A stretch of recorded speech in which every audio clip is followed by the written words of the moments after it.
I think one of the reasons why we have bad dates, and I mentioned last week, if you weren't here, I haven't been on a date with anyone other than my wife in a while, so I'm probably disqualified from the whole series, so you can discount most everything I'm going to say. But I think that one of the reasons why bad dates happen is because of baggage. I mean, I think sometimes we ought to ask the question when you're asking a girl out or vice versa, which I don't know if you read that book I told you not to read last week. He's just not into you. Girls, you shouldn't ask the guys out. That's what these people are saying. You should just hang on and believe that if he wants to find you, he will. And if he doesn't, he's just not into you. And so it's not that he lost your number or didn't have enough courage or you need to take the step because he's not going to. But depending, if you ask or he asks or whoever asks, sometimes you might want to ask, how big a car do you have? I mean, the first question you should ask is, do you have a car? Because that's going to give you an answer, right away, whether you're going or not. Do you have a car? What kind of car do you have? How big of a car do you have? Because I've got a lot of stuff. Oh, you're coming in a Mitsubishi Montero? Might work. Can you get a U-Haul trailer and put it on the back of it? Because I'm going to bring so much baggage to this date, it's going to blow your mind. No, that's not the way it works. The way it works is we put on our best face, we get our coolest outfit that we feel the most confident in, and we bathe, which is an amazing accomplishment for some of you, and you head out there and everything's great. Everything is great. Life's good. Put the best face on everything. But in time, we discover that there's stuff under the surface. We do what we do with furniture a lot of times with our lives. We just keep painting over stuff. And so have you ever tried that, to refinish a piece of furniture that's, it's brown and you wanted to make it some other color for your house, so you thought, I got to get the brown off, and you started to get the brown off and you found the blue under the brown, and then whoa, it was blue. No, it was actually yellow. No, it's really and truly brown underneath the yellow, underneath the blue, underneath the brown. You got to strip all that stuff off before you can get the thing to look the way you want it to look. And I think that's true about me, and I think it's true about you. And I think a lot of the times when we show up into relationships, we're bringing so much stuff. The point of tonight, by the way, is not to say you can not have any baggage. So if you have baggage, you're disqualified, you'll never date again. That's not the point of tonight. I think we all know we're going to be carrying some stuff all the way as we step into heaven. It's going to be a little carry-on luggage is what we're hoping, though. Have you ever seen the size-wise container at the airport? Anybody fly? I live in the airport, so I understand these things. But anybody fly and understand the size-wise? Delta calls it the size-wise. I don't know what you people in American or AirTran probably doesn't have one. They're the cheaper airline. I don't know. Maybe they use Deltas on the way down. But do you know what I'm talking about? The thing that they tell you if your luggage that you're carrying on can't fit in this thing, then you're not taking it on with you? Because they got tired of arguing. The flight attendant or the gate agent would be arguing with somebody like, no, I got to take it on. It's not too big. And they'd say, if it doesn't fit in there, you're not bringing it on. You can bring two things. And they have to do what? Do you know what they have to do? The two things you bring on, they have to be able to, say it with me, fit in the overhead compartment or underneath the seat in front of you. I think that's the way you ought to date. I think you ought to tell the guy coming in, you can bring baggage, but it's got to fit in the overhead compartment above your head or under the seat in front of you. No U-Haul trailers on this date. And that's what we're going for tonight. We're not going to eliminate baggage tonight. We're just trying to minimize so that we can maximize what God wants to do in our lives. Maybe you're thinking you don't have any baggage, so I'm going to walk through a few ideas and see if one or two or three or four or five or six of them ring a bell for you tonight. And then we're going to talk about the most important piece of baggage of all of them. The non-negotiable baggage that you got to have. It's got to be one of the carry-ons.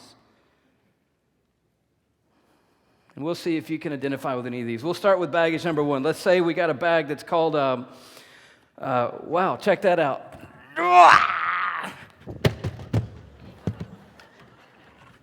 Hi, my name is Bob.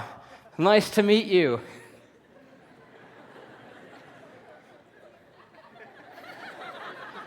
You ready to go? You know this guy? This bag is called developmental hang-ups. Okay, now we're not talking about serious, like medical issues necessarily. We're talking about where we were last week. It's not you, it's me, and it really is you after all, because you're the common denominator on all the dates you go on. So you can go back and get with your friends and say, man, he was this and he was that, and I can't believe that, and he was a jerk, and he didn't know what was going on, or she was this and she was that. And then after the next date, you can do that all over again. I can't believe that guy. I don't know where I find these guys. They're all losers. And you can go on another date. Man, that guy, I don't know who told me to go out with him. Then you go on another date. Guess what? The common denominator on all these dates is you. So if every date you go on is a really bad date, it might be you. I mean, it's possible that it's them, but it might be you. You might have some developmental hang-ups. That's what this whole thing is about. And hang-ups, by the way, these things are just stuff that you need to allow God to refine in your life. We talked about them last week. I'm not going to spend a whole lot of time talking about them again tonight, but we came up with a plan. Everybody's got blind spots. We came up with a plan. Here's our plan. You ask your friends, what are the 2 or 3 things that everybody that knows me wants to tell me, but nobody's got the guts to because they think I'm going to claw their eyes out if they say them to me? I'm just asking you. I'm not going to defend, retaliate. I'm not going to wound you in any way. Just tell me, what are the couple of things that everybody says about me when you all talk and I'm not here? And they're like, oh, my goodness. I mean, I love her. She's one of my great friends. All that's true, yes, but oh, my goodness. So you ask, what are those things? What are my hang-ups? What are the things that are keeping me from becoming everything God wants me to be? What are those? You ask first, you confirm that, so we're not going to go changing our lives on the testimony of one witness who tells us, you're this, that, and the other. We're going to go to our other really close friend and say, you know what? They were saying to me that one of the things that really bugs them and one of the things they think is one of my major blind spots is this. Do you agree? And the other friend's going to go, they actually said that to you? Wow, right on. Yeah, I confirm. True, that. Work on that. So you're going to ask, you're going to confirm, you're going to get a plan. So you're not just going to go, well, I'm a reject. You're going to get a plan for, I got issues here, I got hang-ups here. Everybody sees them but me. I guess you see them too. So what's a good plan? What's a strategy to change these things and let you work on them in my life? 4th thing we talked about is that you're going to act on that plan, because a lot of you already have a plan. Some of you, somebody told you about your blind spots. You know what they are. You got a plan together. You just never acted on it. And here's how you know if you acted on it or not. What's the way you'll know that you're acted on it? You're going to go back and ask them later, how am I doing? And if you do that, then God's going to progress you a little bit. And you're not going to, that's one of the baggage things that you're going to be able to minimize. I mean, you may not, wow, that's pretty amazing. I thought that was the trunk doing that. You may not minimize it completely, but if you don't, and you're coming out there and you got this, little thing playing with somebody and it's all cool and there's flowers on the table and you're going to have this little, cafe intermezzo moment together. And, it's not happening good. It's just like, so, how are you, I mean, she's going to go, I need to go to the ladies' room. Why don't you order for both of us and eat both of them? Because I'm never coming back. You're not going to ever see me again. Well, let's start with some new baggage tonight. The second thing that some of you might identify with is a little piece of baggage here that a lot of us bring on our dates. In fact, I think probably the truth be told, all of us bring this on our dates. Cool thing about bringing big baggage, though, is that you can move the flower arrangements off the table and set them on your baggage, which is really a happening thing. But some of you have brought this one. Truth be told, we all bring this one. This is Mom and Dad. How many of you have actually taken your mom or dad physically on a date before? That works good. Yeah, that's always a really good start, especially if they're the ones who insist that they're going. But the truth is that you take your mom and dad on every date you go on. Some of you are like, what are you talking about? My mom and dad don't even approve of the girl I'm going out with right now. In fact, they told me you can't go out with her. They don't even know I'm going out with her. They think I was going to work. They didn't know I was meeting her later. And guess what? The whole time you were sitting there, who were you thinking about? I hope my mom and dad don't find out about this. But I'm not talking about that. I'm talking about taking with you the DNA of your parents. We talked about this in the Reborn Identity series earlier in the year. You're taking genetic tendencies, and some of you are still carrying generational sin with you when you show up on the date. And you don't know how to say it, but you kind of want to tell the girl right off the bat, hi, honey, or you wouldn't say honey because you just met. You'd say, hi, Debbie, and, Freudian slip right there. Some of you have probably done that before, and that doesn't go over very good. Hi, sorry, I don't know you that well, but I was dreaming maybe that I would. But, you just need to open up and say, hey, you need to know that my dad is here with me.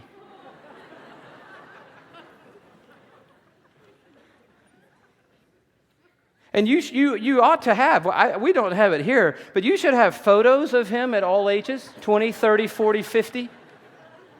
Some of your dad's not that old yet, that's fine. Put granddad in there, that'll work. You should have a bio and a history and some of his artifacts in here and some of his clothing. This is what I'll be wearing in no time flat. This is what I'm going to look like. You like the looks of that guy right there? Because that's who you're having coffee with tonight.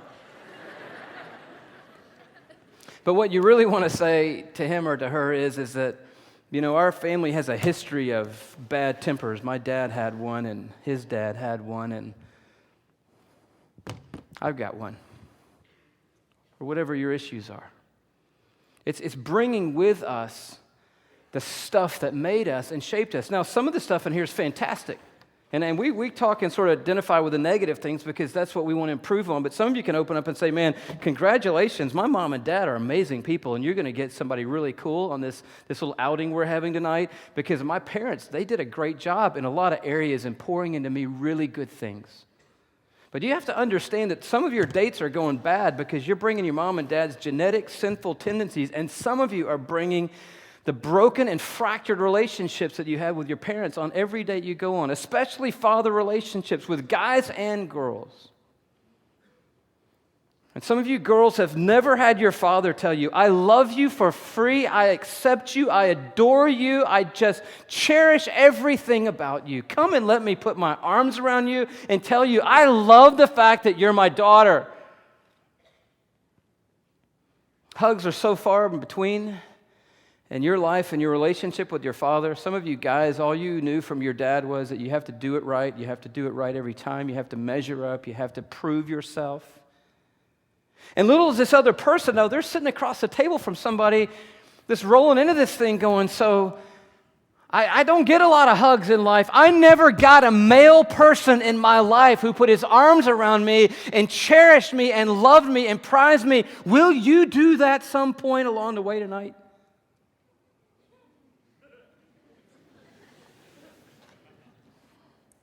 I mean, we laugh, and it is, in a way, it's funny, it's weird.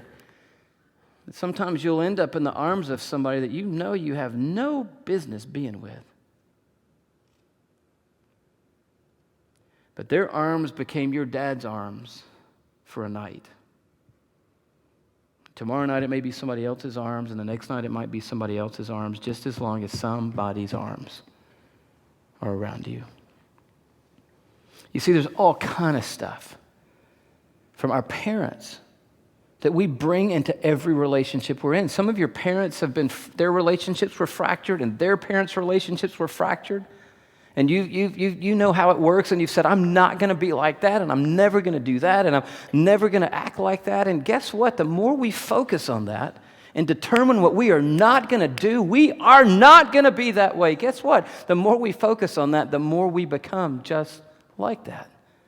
I tell you, the third or fourth date with somebody, if you're not meeting their parents, I mean, anybody that you think you're semi-remotely interested in, you're not meeting their parents by the third or fourth date, you're not on the right track. You need to just tell them right up top, hey, we've had a couple of dinners and we hung out and we did this thing together and we've been seeing each other for about 3 months. I'd love for you to bring your dad on the next outing we're on. What? Yeah, just bring him along. And watch how he treats and relates to his dad.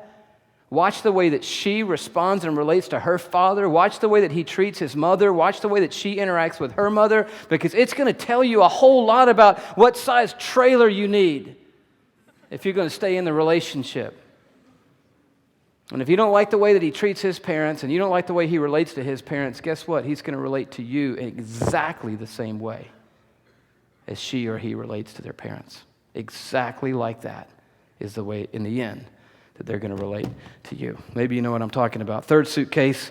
This one's pretty, oh, hello. They're getting larger. Oh, thank you. If you're wondering, there's someone under there. That's kind of amazing. I don't even know how to open this one. I might need help. Anybody? Hello? Does it open this way? Do I have it upside down? Oh, that's good. Oh, wow. Yeah. Wounds and words come in big trunks sometimes. You know what I'm talking about? A wound or a word. It's amazing how sometimes one single solitary word in your past stays with you, is just seared into your soul and your identity. And everywhere you go, every job interview, every social deal, every date you go on, every sporting event, every roommate, everywhere you go in life, that word stays with you, or that wound stays with you. I don't want to get too far down into therapy tonight because I'm not a therapist. I just know that some of you, somebody important to you walked out on you in life. There was a sense of fracture and a broken trust in your life, and as a result of that, you may either attach to everybody that stops and stands still for 15 seconds in front of you, or you may attach to nobody, no matter what. It's a wound. And maybe it goes back to somebody who walked out on your family, somebody that hurt you, somebody that you trusted in, who broke that trust and violated that trust. Or maybe it was just a word. I mean, some of those words, check them out.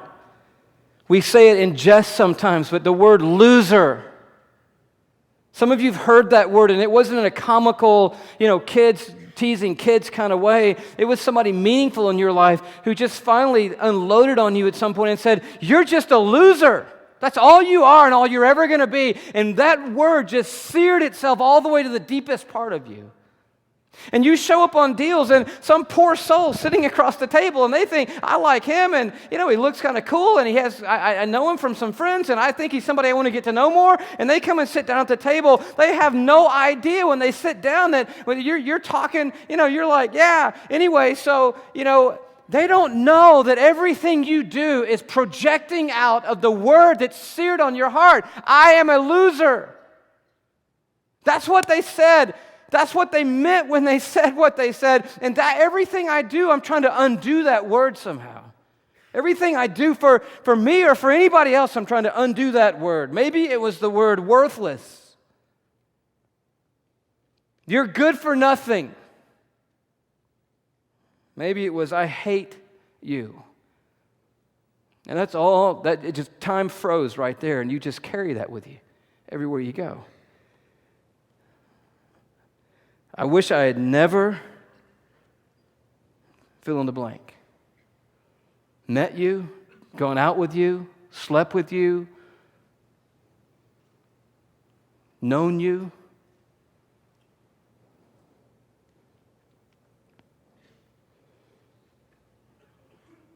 I never want to see you again. Now, that wouldn't be that big a deal probably if I said it to you. But somebody that mattered a lot to you says that to you, like a parent or somebody that you were in a relationship with that you really, really loved. And the word or the wound, the sense of abandon or the sense of abuse or fractured trust, those wounds, they stay with us. And we show up in places and, we're not putting big trunks on top of the table, but that's the stuff we bring along with us when we come to these dates. The fourth bag's, it's a little smaller, but it's a deadly one. The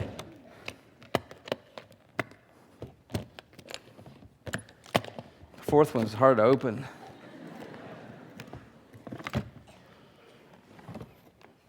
I think everybody can identify with this one.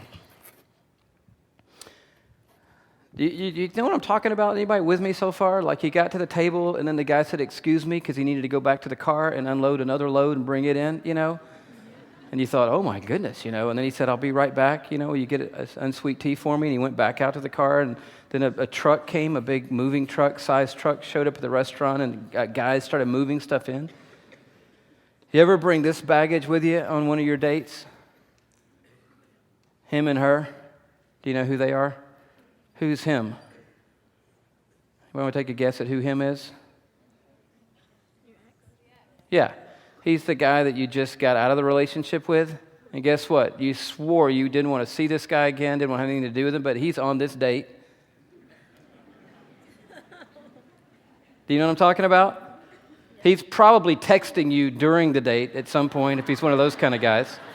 Because he found out from his friends that you're going out with so-and-so and he can't stand it, even though he was a jerk in the first place, but now he's a repentant jerk and he feels really, like things are going downhill. So he's texting you the whole time. Your phone's buzzing and it's got that, you didn't get the ringer off or the texter off that was his texter, and you know it's him, and the other guy doesn't know yet, and you're under the table looking at the thing and you're texting him back and, and don't text me anymore, or text me again, please come get me. It's the whole thing's going on.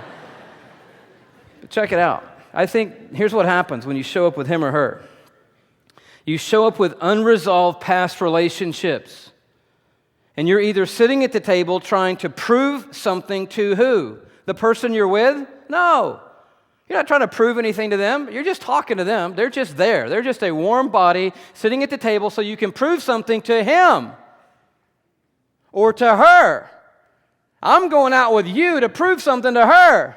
This date has got great potential for success written all over it. Because the only reason I'm here is because I am so mad at her. I'm going to go out with you. Wow, that's going to be a fantastic outing right there. That's going to be a significant evening and a great connection point. Maybe it's guilt from the past relationship that you're bringing in here. Maybe some stuff went wrong with him or some stuff went wrong with her and it didn't get resolved with you, with him, with her, or with God. And now you're bringing that with you as you come to this new relationship. Maybe it's anger and you're just mad. Your unresolved anger is just brewing right under the surface. This poor person has no idea. And maybe you get through the first night, the second night, the fourth night, but somewhere around night 6, something goes wrong and happy times aren't happening anymore, and you just blow up. And they're like, what happened to you? Well, it's unresolved anger from my last 4 relationships that I'm carrying around with me, and you just reminded me of him, and when you said that, a whole lot of stuff came out of me that I've been repressing for a while, and I'm going to take it all out on you. Bam! That guy's like, I just showed up. How about this one where you're bringing him or her, and maybe him or her, you really were into him or her, but him or her wasn't really into you, and him or her was it. Is this true of anybody here? And you brought the baggage of him or her, and you should have just told the person when you sat down at the table, said, hey, I want to tell you about Josh. He was like the coolest dude I've ever been around. This is a picture of him. See how much cooler he is than you and how much cooler he looks than you? I mean, you're not bad, but you're not him. I'll tell you that right now. And look, here's some of the things he gave me while we were dating together. He made me this card on Valentine's Day. I'm not sure anybody will ever make me a card like this, hint, hint. But I mean, you might as well just tell him. Starting right now, you are on trial. And you must measure up to him or else you're out. And you got one shot. This is it, so you better go for it. Because why? Because he's still on the date. I fell in love with him and he dumped me, but I haven't dumped him back yet, and I'm still dreaming about marrying him, but he's already married her. So I'm stuck with you, but I'm dreaming about him. Would you like to order dessert now? The last bag, there's 2 more bags. Wow, a lot of baggage coming on this date. This one is an amazing one. The 5th bag that a lot of times we bring on these dates with us is false expectations. I already told you what it was, so now there's no suspense. I'll just open it. See how to get this open. Oh, hello. That's a whole lot of stuff coming out of this one. Check that out. Some nasty false expectations. False expectations. We couldn't get the S on there, but you know what I'm talking about. You say, what kind of false expectations? Well, hello, how about if every time you go on a date, please, I'm not going to direct this toward any particular sex, ladies. I got to give the guys a chance every now and then. I was a little heavy on the guys last week. Do you have to go on every single date wondering if he's the one? Every date? I mean, I feel like that's putting a lot of pressure on a guy who doesn't even know which fork to use to eat the salad with.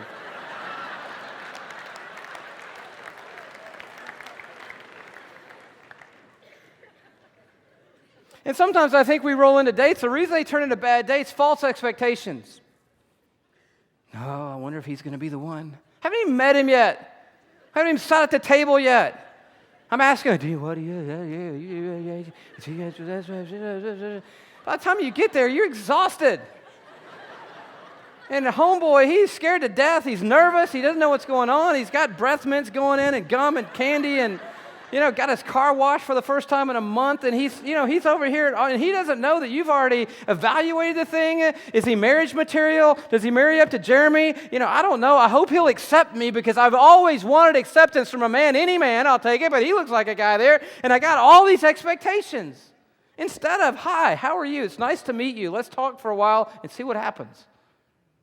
Might be that we like each other and have something to talk about. It might be that we don't. We'll go, hey, cool, we don't have anything to talk about. Enjoyed having coffee with you. False expectations. He's going to make me happy. You found that guy yet?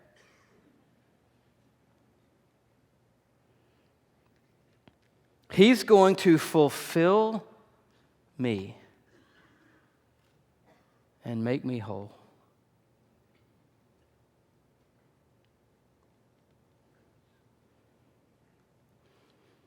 Or just the sense of, I just want somebody to pick me.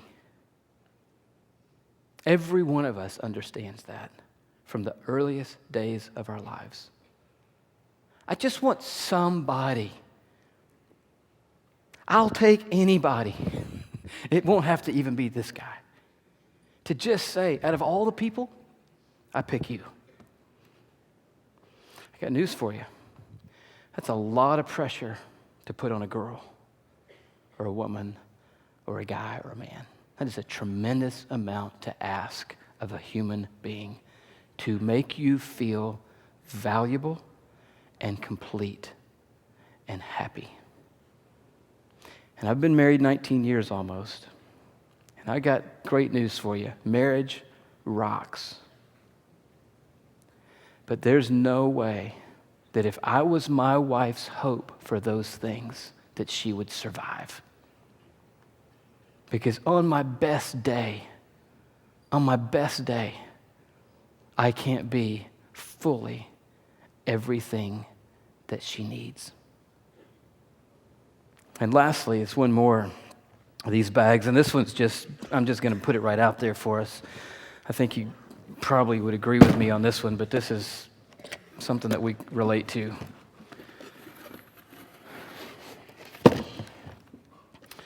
Bringing this one with us. It's selfish pride.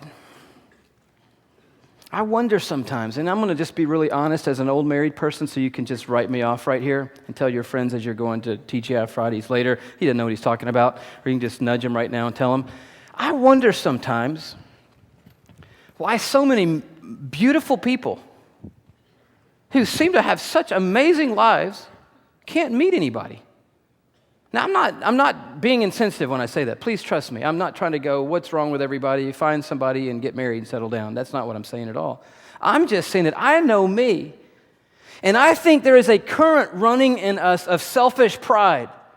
And it says it has applications like this. We come and we're having a pretty good time so far, don't you think, honey? It's good to see you over there. What was your name again? Right, hello. Maybe we can pass notes around. I know, do you have a phone? We'll text each other, I'll text you from over here and you can text me back.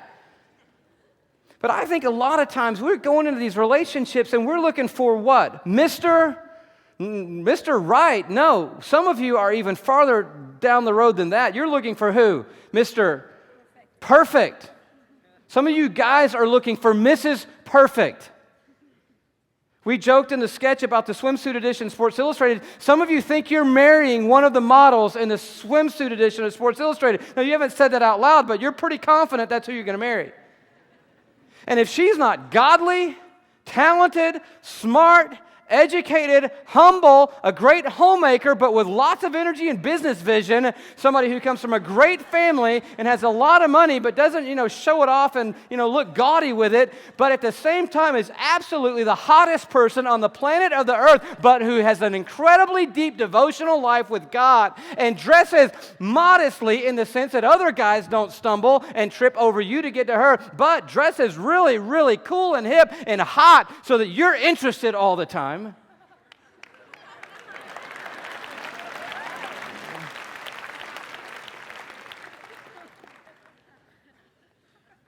Wow. So she could be the coolest, most godly, most beautiful person on earth, but she wasn't the hottest person. I tell you, I think that sometimes guys and girls, we put the standards so high, and the result of it is not us saying, I just know that God has the very best for me. Now, that's what we say. What we mean is, I'm looking for what I can get out of this deal. And I want somebody that's hot.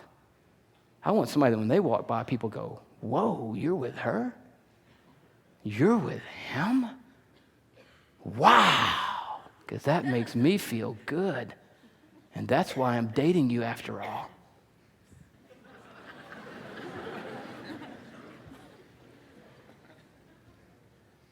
I'm in it for me, not for you.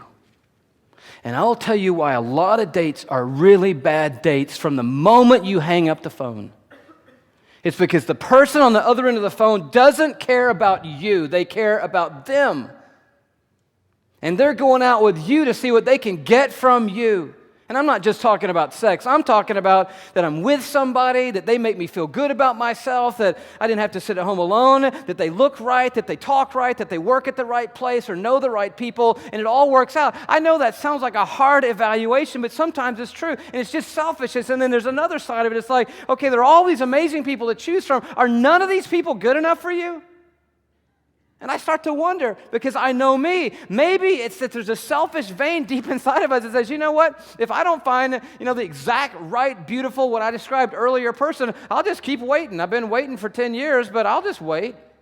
Because you know what? Honestly, I'm doing okay by myself.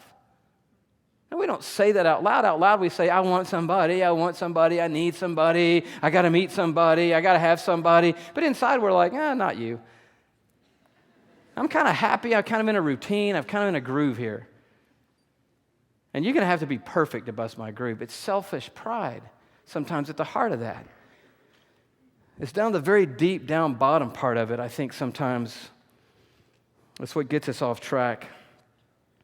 And we ask the wrong questions about our relationships. And we end up meeting people and we wonder why our dates don't go well and why our relationship life isn't doing good.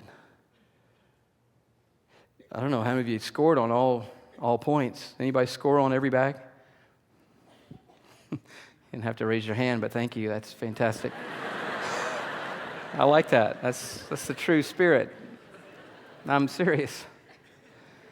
It's just like, I got stuff. So here's my question. What are you going to do with it?